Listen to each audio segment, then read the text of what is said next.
और धन भी। तो तीनों चीज जब अर्पण कर चुका है तो शिष्य को क्या मिला?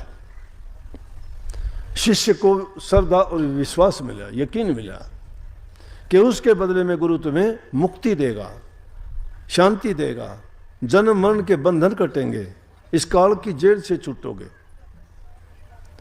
कहने को बड़ी बातें हैं, कबीर साहब ने कही है। देखा देखी हम भी कह देते हैं कि मेरा मुझ में कुछ नहीं, जो कुछ है सो तोर, तेरा तुझको सौंप तेर क्या लागेगा मोर। कहते गुरुजी मेरा तो कुछ है ही नहीं। ये सुनी सुनाई बात बढ़ाते हैं सिर्फ जबान से। कबीर साहब कहते बात बनाई जग ठग्या, मन प्रमोद्या ना कहे कबीरा ले गया मन लख 84 माँ। बात बनाते हैं, दुनियादारों को ठगते हैं अपनी चापलूसियों से, चालाकियों से, लेकिन मन को नहीं साधा हमने, मन को रास्ते पे नहीं लाए। अगर उसको नहीं लाए तो 84 में जाना ही पड़ेगा, जन्म मरण का बंधन नहीं छूटता। तो इसलिए ये बात मिथ्या कह देते हैं कि मेरा मुझ में कुछ नहीं है। गुरुजी सब कुछ आपको ही तो दे चुका, आपका ही है, तन भी मन भी धन भी। कहते हैं कि सही बात है, तेरा तुझ में कुछ नहीं, जो कुछ है सो मोर।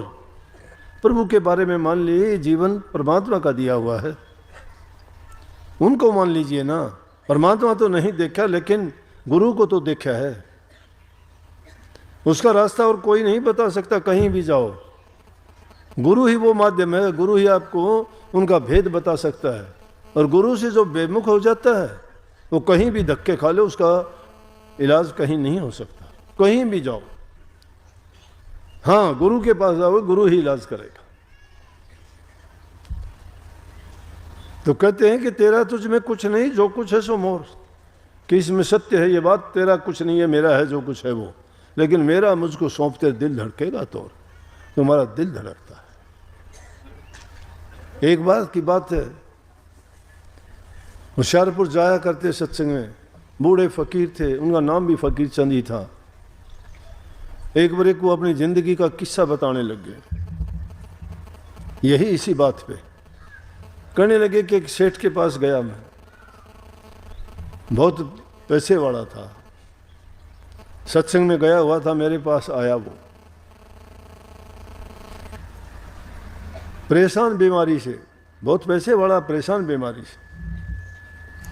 आके कहने लगा बाबा फकीर चंद से, बोला जी मैं बहुत परेशान, बहुत दुखी हूँ बीमारी से, कमी नहीं किसी चीज़ की। कहने लगा मैं तेरे से एक चीज़ मांगूंगा, देगा? बूढ़ी उम्र थी, 90-96 साल की उम्र में चौड़ा छोड़ा था उन्होंने, बोलने का लहजा कुछ ऐसा ही था। पंजाब होशियारपुर में रहते थे। बोला मैं तुमसे कुछ मांगूंगा, देगा मुझे?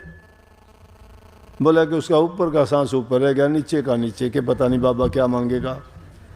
हाँ नहीं कही गई कि कभी कोई तेरी चीज़ ना मांग ले, पैसे ना मांग ले, कोई और चीज़ ना मांग ले।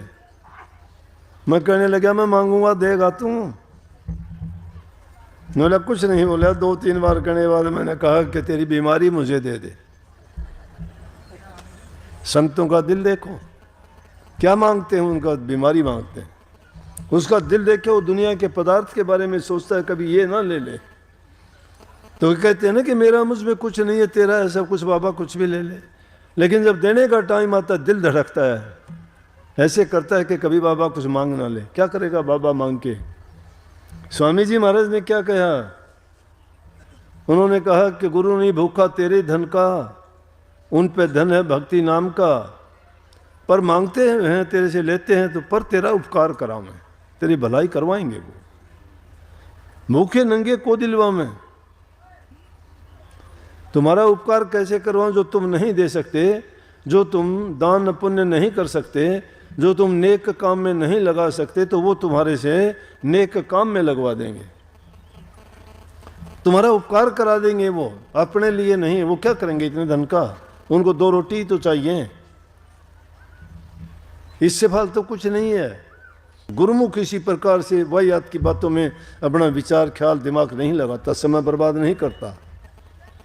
गुरुमुख गुरु के बारे में सोचता है, गुरु के दर्शन, गुरु के वचन, गुरु दर्शन की प्यास, उनके वचन पर पूरा यकीन और विश्वास।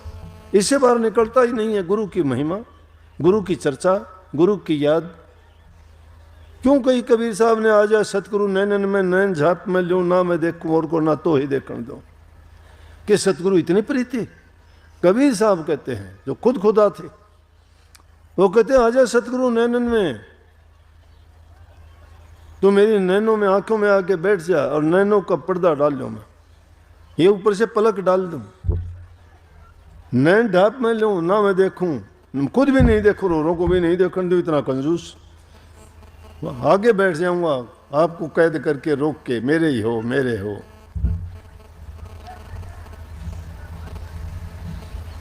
उसको रिझाने के लिए सतगुरु को, लेकिन सतगुरु किसी एक का नहीं, सबके हैं।